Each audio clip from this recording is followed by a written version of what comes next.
Hey, welcome to the Fabric Culture Podcast. I'm Desmond Broadway. I'm an image consultant and model based in Dallas, Texas. And I'm here with Ty. That would be me. Well, yeah, my name is Ty. I'm a photographer here in the Dallas-Fort Worth area. I'm known for my very unique photography style, which you're probably going to find out over the next, hour. I do a lot of cinematic photography. I go to a lot of unique places, have a very unique style that, I love to share with the world. So I'm happy to get into it. I'm happy with the opportunity. Oh, yeah, I love your style, man. So how'd you get into photography? Good question. About 2.5 years ago, around the early part of 2021, I had a falling out with my family, unfortunately. So I moved to the DFW. I got a job.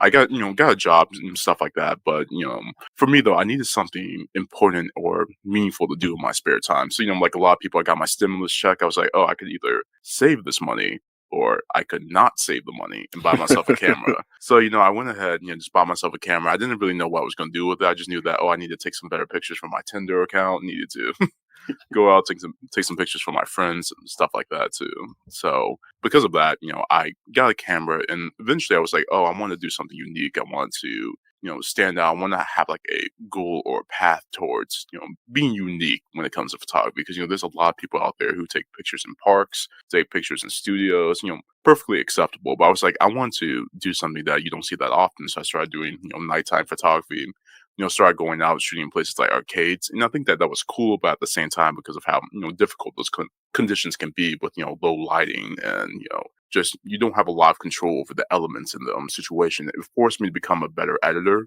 and a better photographer I guess you say more quickly than maybe some other people who just shoot in, sunsets and stuff like that. So yeah, I decided to get into photography just to have something meaningful and productive to do during a pretty difficult part of my life. And it grew into something, huge and big. And so So really, it's only been 3 years. How'd you improve your editing so quickly? yeah, what I've always told people is that it's easy to become better as a editor or even as a photographer if you have a clear path towards what you want to do. So I think what often happens is that people want to become better in a craft, let's say like photography, but there's so many different things you can do to become a better photographer. Like say you want to become more confident in a certain editing style or you want to shoot in certain locations. And because of that, you can get very overwhelmed, very confused. You don't really know where to start. I think that what really helped me to become better pretty fast as I knew very clearly what I wanted to be. I had a certain vision. I had certain things that inspired me. So because of that, I knew what I wanted my photos to look like. So I had a clear path towards where I wanted to go. So I was able to identify what specific editing skills I needed to become more confident in that. And because of that, I just spent a lot of days just watching YouTube videos, just spending 5 to 10 minutes learning how to edit in this style, how to make my images look better in this style, learning how to use different programs and resources. So I would say like, if you have a clear vision and if you have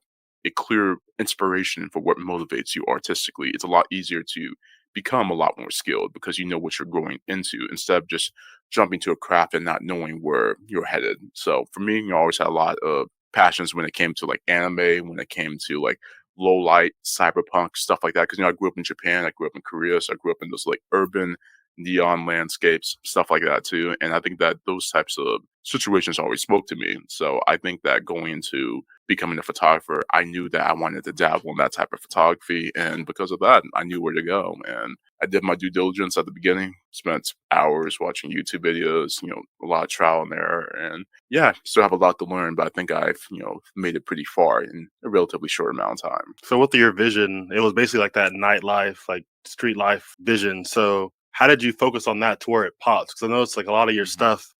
I've seen people who attempt to do like that neon where the light's actually popping, Mhm. but how did you make it, I don't know, so vivid? Yeah. So, what was interesting too is like how to make any image, vivid. It's not something you even have to be a photographer to learn how to do. It's something you can do when you're even not a photographer. So when I was watching videos on how to edit, one of my main goals when I was getting into photography was to avoid my images looking flat or making them look dull. I was like, Mhm. how do I make this image pop? So I watched a lot of YouTube videos. I just typed in how to make your images pop. And there's a couple things that popped up. Number one, you can boost the vibrance in your colors too. Like for example, like any editing program from Instagram to things built into like iPhones or Androids and more, they always give you some options to do some like rudimentary edits. And one of the things you can change is the vibrancy of the colors. So one of the things I always do is I just make my colors more saturated, more vibrant too. And I think a lot of people they don't really envision how their pictures can look because they don't know what necessarily to do. So I've taught many people, hey, if you want to make this image of you look better, just make the colors more saturated. So that's one thing I do too. And one way to make your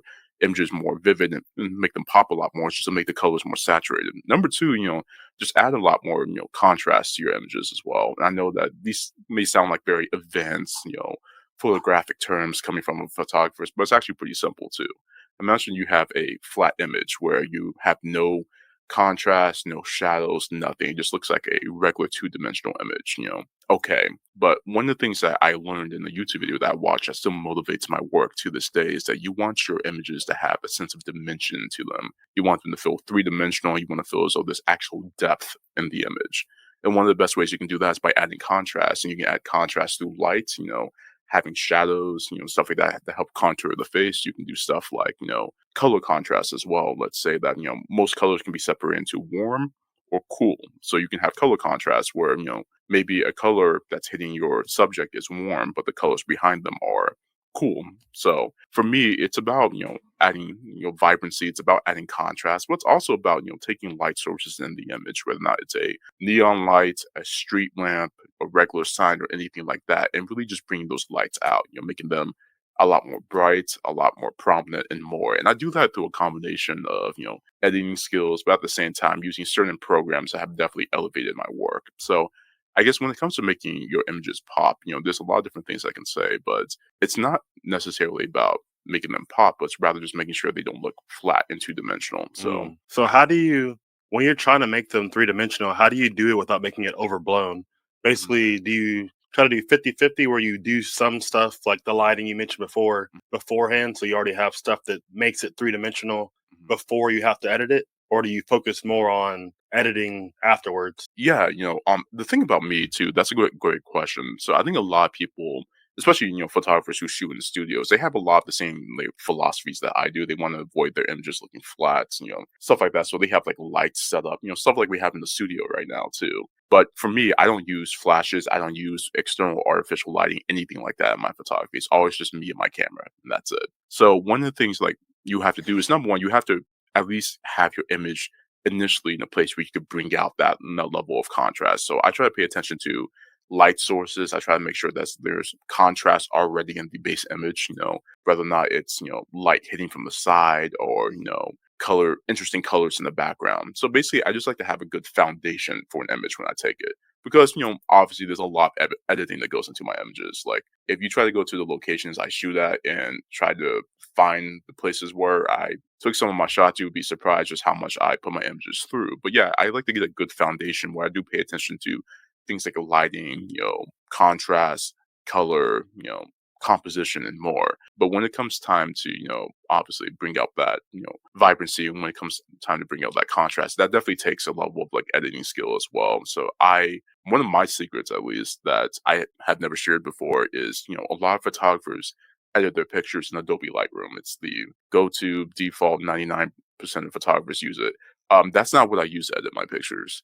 I use Lightroom maybe for like 20% of my editing process. I actually use this editing program called Luminar Neo, which basically it's like an AI editing program where it allows you to do things to your images that would otherwise take you multiple steps in a program like Lightroom and Photoshop. So anytime that I want to bring out the lights in my images, if I want to add some more contrast, if I want to make them have like more boom or make them bombastic, there are certain sliders within Luminar Neo where they allow you to do just that too. So things that otherwise took me a long period of time having to move, different settings and Lightroom and stuff like that. Using Luminar Neo, I just have to move a slider and it does it for me.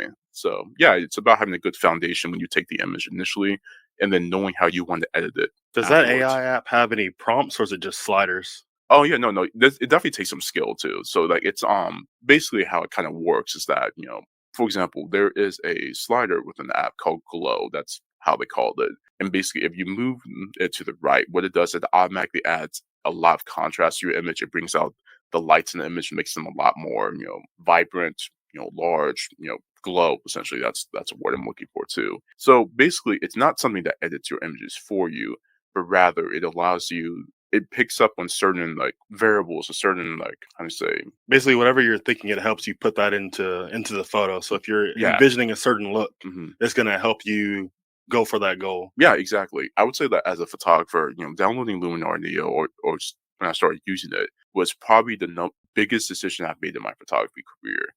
It's really what's allowed my images to pop a lot more, over the last couple months too. So yeah, getting back to it, just taking the image, being able to, identify the different elements within the frame, whether not it's like light, color, composition, stuff like that.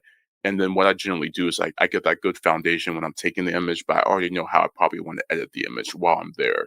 And then afterwards, I'll take it home, put it through its paces, edit the image and get to where I want it to be. So yeah, I would say for me, it's half, taking a good image initially and half being a, inspired editor. So, So I want to go back to the lighting you mentioned earlier. When mhm, you're with that model or you're mhm, in that spot, when do you decide to move them, or when do you decide to move yourself to where you have less natural lighting or you have a better idea of how to make it 3D? mhm. Yeah, and so this is actually a good question too. So my first camera I have ever had was a Sony A6000. Basically, it's a camera that came out in 2013. So it's a great camera, very competent in a lot of situations. But something that it does struggle in is low lighting. So try to go to any situation where it's like nighttime or anything like that. That's It's struggle. interesting because that's like most of your. I feel like it's a lot of your places. Yeah, so as you may expect, because of the limitations of my camera, I had to become a better editor to overcome that. Mm. So something I picked up onto, and I found this in a YouTube video. And I remember what this guy said. He said that if you are trying to make your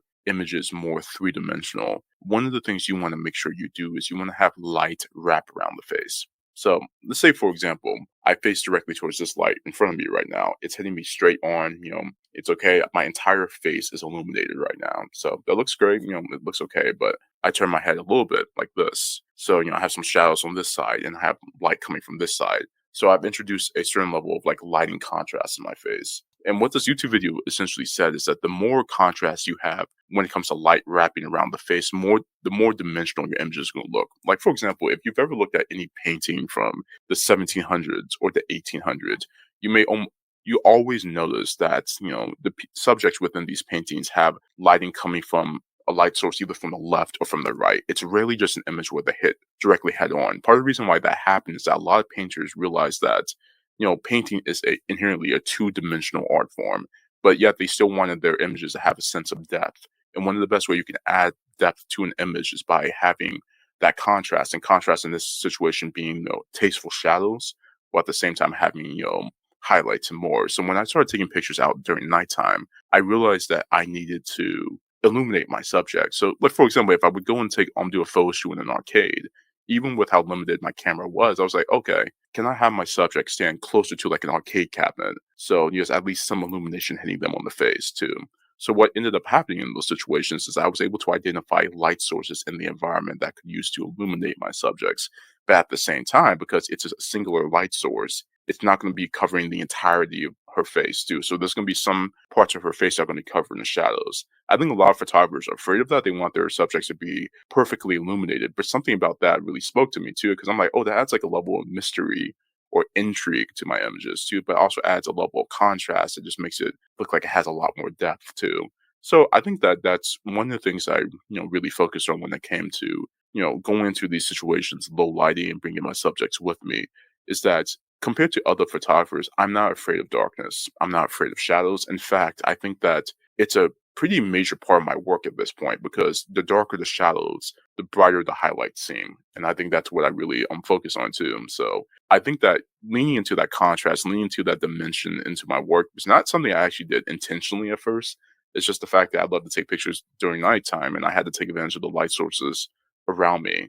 But as I started to do that, as I started becoming more aware of where light was coming from, whether that was coming from fluorescent lighting above you or arcade cabinet or street lamp, I started to notice that there was a lot of shadows and contrast in my image that helped to give my work a sense of like mystery and intrigue to it, far beyond maybe some of my other peers. So I leaned into that too, and I started to notice that, oh, that has helped my images to, I hate to go back to the same word, have a lot more depth to it. But I guess like the last example I can give is imagine that you are outside on a cloudy day. And you know how it is on a cloudy day, like there's a light coming from all around you too. Like compared to maybe like sunset where the main light source outside is coming from the sun and it's coming from one direction. During a cloudy day, you have light coming from everywhere. So the light is really diffused, stuff like that. In those situations like that, the lighting is soft, but it's not exactly, contrasty because your Yeah. entire face. But when you take pictures during the sunset, though, yeah, you have that singular light source, and that adds that level of like contrast. I think the best word to use for it is like it makes the images seem more dramatic. That's why a lot of photographers like to take pictures during sunset too, because not only does it look beautiful too, but having that singular light source coming from a singular direction in the sky helps the images to have more contrast, have more dimension, makes them seem more dramatic, and ultimate word is it helps your images to seem a lot more interesting. And it's a sweet spot where it's not too bright, not too Mm, dull, to where you can actually see. I feel like you can see emotion when yeah, there's sunset or sunrise, where it's like, okay, this gives a certain energy to it, and that's why people like that more. yeah, exactly. Certain environments, certain lighting conditions, certain weather conditions inherently evoke like more profound emotions from us than others. Like, for example, let's say that I took a picture of someone on a white wall. That's it. Like, and say like I was taking like a yearbook picture for them when they were in middle school. Yeah, you're not going to feel very emotional looking at that image. But let's say I take a picture of them instead during sunset. Sure, like that will be inherently more interesting to people.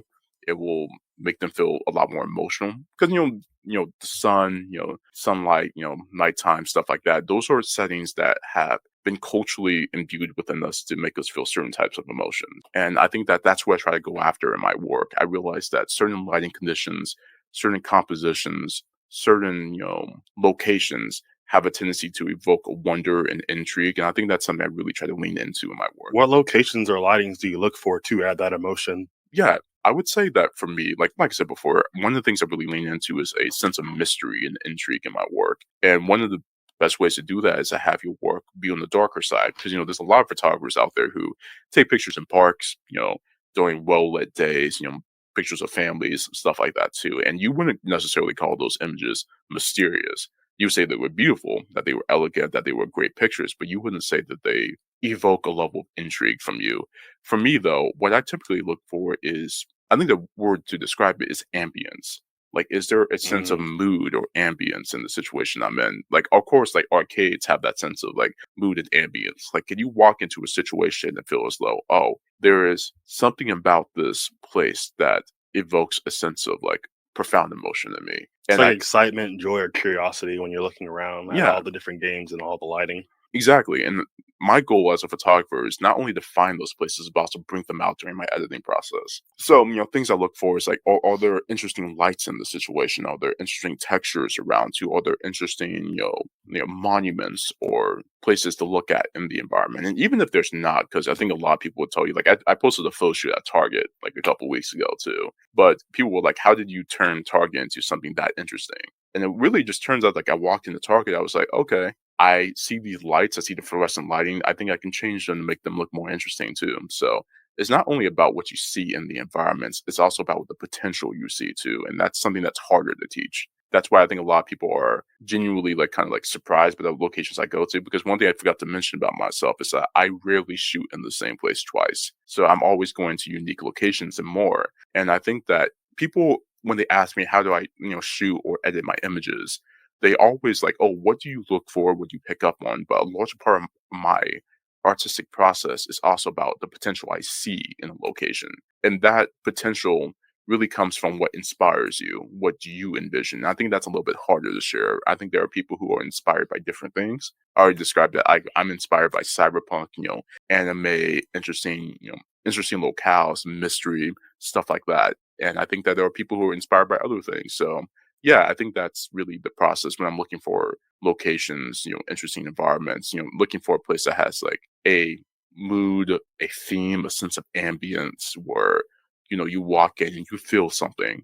And my job as the artist is to bring out that feeling even more. When you're looking for that location, Mhm, what locations have you seen where you saw the potential and it turned out great, and then the ones where you assumed it would be great mhm. and it turned out being negative or bad, like it didn't look as good as you thought it would? Yeah, I say that this is actually kind of interesting too because I think that despite obviously the struggles at when it comes to being a creative person, I think I've largely done a pretty great job in the majority of the locations I've shot at for bringing out the potential. So I would say that I haven't experienced a lot of situations where I envisioned something and it didn't turn out at least somewhat interesting. But there have definitely been certain locations that I've shot at that I was like, ooh, yeah, I feel as though I could have done a lot better. But I think a lot of that stemmed not from the actual location itself, but rather me being a normal human being, making some mistakes and issues during the editing process. Like, for example, when it comes to how I edit my images, as you like said, there's a lot of vibrant colors, bright lights.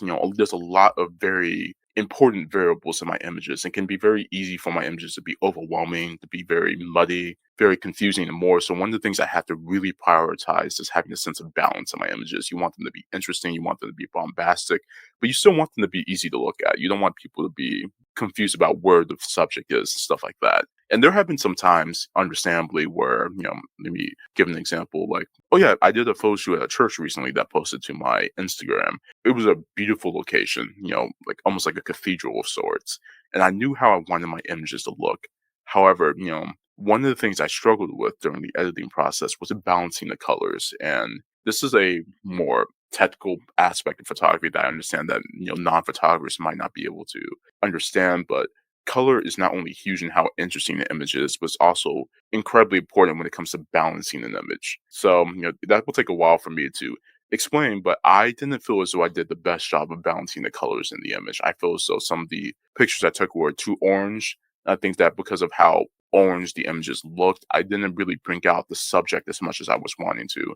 So my subject, she was one of my friends in Morgan too, and I really, in my mind, envisioned a cinematic shoot. And I think I nailed that mostly, but I realized that for me to get close to my vision, I had to have a certain level of like editing, I guess you can say, skill that I had to balance. And I think there was a couple images where trying to get closer to my vision, I made a couple missteps when it came to balancing the images. And one of the main things you want to do when you're taking pictures of others is you want them to stand out. You want the subject of the picture, the person you're taking the image of, to stand out. And I didn't do the best job of that. So that just goes to show that, even when I see potential in an environment, I still need to be careful that I'm not overwhelming the viewer, and that I have enough taste when it comes to my editing process, and make sure that my subject, the main focal point of the image, still stands out. So yeah, it just shows that even with my progress, I'm still learning. I'm still trying to get better. Were the colors too similar, or was it just a lot of muted colors? Was it like a lot of Yeah. So I would say like a lot of the colors were a little bit too similar. Like the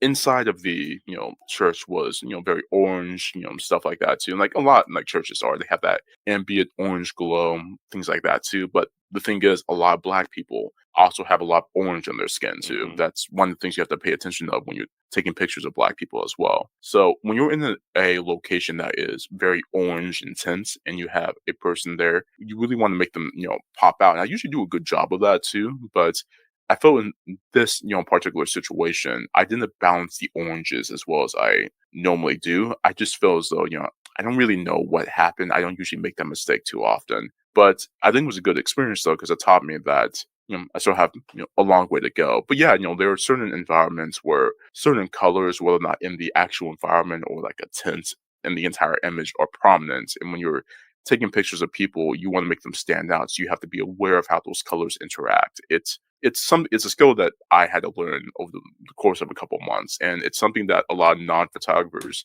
don't really notice because it's our job as photographers to take an image and make it look convincing immediately. There's a lot of people who don't recognize the level of effort and balance and vision that goes into an image. Like they just see a cool image on Instagram, they click heart, and they just keep it pushing. But yeah, I think the issues that I'm describing in the photo show are things that I don't think anyone knows. But as a person who tries to hold himself to a high standard, I suppose there are still things I need to get better at. How do you keep that in mind now, based on when you're looking for things like that?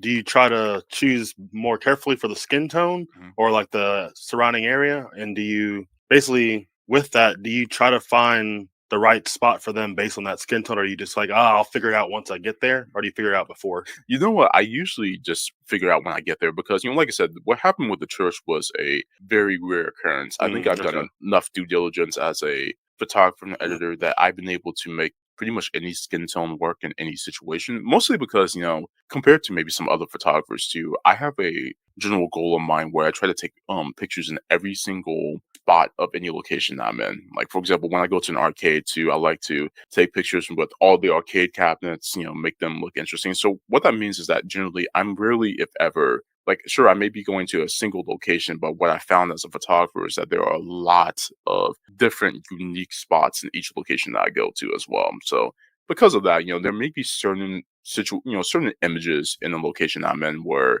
the lighting might be tough and I need to balance it a little bit more. But generally, there's enough, variability and there's enough, diversity in the locales in the specific location that it's not a struggle that I experience most of the images in most locations I'm in. Like I'm aware of the skin tones, and as long as I, keep that in mind when I'm editing, I'm usually able to get through it pretty fine. So that's a skill I definitely had to work for. How do you find the dull spots in those locations? If you're shooting everywhere, how do you make those? I guess to me, I'd see those as boring spots in Mhm. that area. So when you're shooting everywhere, how do you find those spots and make them interesting? Yeah, I think this is when editing comes to life too. So, for example, let's say that you go out and you take pictures of someone in the middle of a street. It's during the day, there's nothing really that interesting to, nothing that really stands out. I think for a large amount of people, that would just be of like a regular image, like something you might post to your Instagram story, something like that. Nothing too prominent. But for me, though, and like I kind of alluded to beforehand, these spots that look dull and boring from the outset are things that I see potential in. Like, for example, can I make the colors more saturated? Can I make the image pop a lot more? Can I add that sense of contrast, subject background separation? Can I add like a sun flare in the background? Of course, through editing and more too. Like, can I like color grade the image to make it look like a movie? Something like that too. I think that that's something that I have spent a lot of time in. Where even when I see a dull spot, I think that I've done a good job of not only cultivating my specific vision, but also having the editing chops to extract something interesting out of that environment. Like if you told me to like go into like for example a subway and take an interesting picture, yeah, I probably could do it, but it will be a little bit harder than maybe in downtown Dallas. Yeah. But I think that for me, if I'm in a particularly dull, uninspired, or uninteresting situation, I really lean on my particular vision and my editing savviness to bring that out. So that's a process I go through. So there's a reason why, when I post a photo shoot to my Instagram, people are like, wow, those images look cool. Then they go to the actual location and it's like, wow, that looks How'd you do nothing like this? that. I'm like, man, that's what I do. I'm a professional catfisher. So yeah, that's what I really lean into. What movies or anime inspire like your vision, your theme? That is a great question. So I would say like, where to start? Like stuff like Ghost in the Shell, Mm. Akira, let's see, Cowboy Bebop, of course, even like Cyberpunk 2077, some more examples too. But those still all lean pretty close to that cyberpunk, like you mentioned earlier. Yeah, They all have elements of it, yeah, some more than others. yeah, exactly. And I think that when I say that too, I think a lot of people like, okay, that means that his entire Instagram is just like, pinks and teals and stuff like that. Yeah, sure. Like a lot of my shoots lean into that aesthetic, but I think it's not only about what the locations look like on the surface, it's also about the moods that they evoke. Like, for example, if you watch like a cyberpunk anime and you see them walking through a grimy street at night where, the only like major light sources are coming from like neon lights and more, those are the types of feelings I try to evoke in my work as well. So it's not only about the aesthetic of how these cyberpunk animes look like, but it's also about the moods and the intrigue and the mystery that they evoke as well. And so I think it's a multi-dimensional type of thing that inspires me as well too. And I think that even when I'm taking pictures of like a family outdoors, during sunset too, I still try to evoke that level of like mystery as well. So I do that by, sun flares, interesting lighting choices and more. So yeah, it's those types of situations really inspire me. There's a reason why like teal and magenta are some of my favorite colors. So Yeah, I'd say it's even more impressive that you've figured out how to make those shoots that don't have the neon lights or don't have that lighting. They still have that similar mood. So the ones with the lighting, it's very vibrant, but you still have that moody, grimy feeling in the other ones as well, mhm. which is crazy to think. 'Cause I can't even imagine how long that takes. Yeah, it's crazy too because I think what people think like when they look at my work, they're like, okay, yeah, when Ty approaches a location or he approaches a photo shoot, he has a specific idea in mind. The thing is like, no, I wing almost all my photo shoots. I don't have a vision board. I don't have a Pinterest board. I don't have anything. I really just go off my artistic intuition. I think that even despite the diversity in the locations that I shoot at, sometimes being during the day, during the night, in arcades and department stores and more, there are general philosophies that I carry with me that allow my images across all these different locations to at least have a certain consistent through line. Number one, I like to add contrast. Number two, I like to add, vibrant colors or at least interesting colors. Number three, I like to add some level of color grading. Or number four, I like to focus on interesting lighting. So I think that that's something that you can accomplish in the majority of locations. I managed to do it in a Target. So yeah, if I can do it in Target, then I could probably do it in other places too. So With the shoots that are more mm, dull, when you bring a model along with you, how do you get them to feel comfortable, or how do you get them to trust the process of what you envision? Because they're like, say they are at Subway, and they're like, okay, how are we gonna make this work? that actually has sometimes been a struggle too, because a couple months ago, one of the Facebook photography groups I was in had this like huge group chat where you could reach out to models and ask them, "Hey, who wants to shoot here?" And sure, there was a couple times that I said, "Hey, who wants to do a photo shoot at IKEA?" And a lot of people were like, Oh, and IKEA, I was like, "What the why? heck?" And then, obviously I do the photo shoot at IKEA, post it, and everyone's like, "What the heck? That's an IKEA? Oh, that looks great." So yeah, no, that can definitely be a struggle getting people to like buy into the process. But I think that I've done enough. I think I've done a good enough job at this point of building my reputation within the DFW that Oh, for I sure. think I think that people come up to me and they just inherently trust me. And Mhm. so if someone's reaching out to me to do a photo shoot, they already have a pretty good idea about my capabilities. So I haven't really experienced as much about them struggling to like oftentimes to just say, "Hey, just do your thing."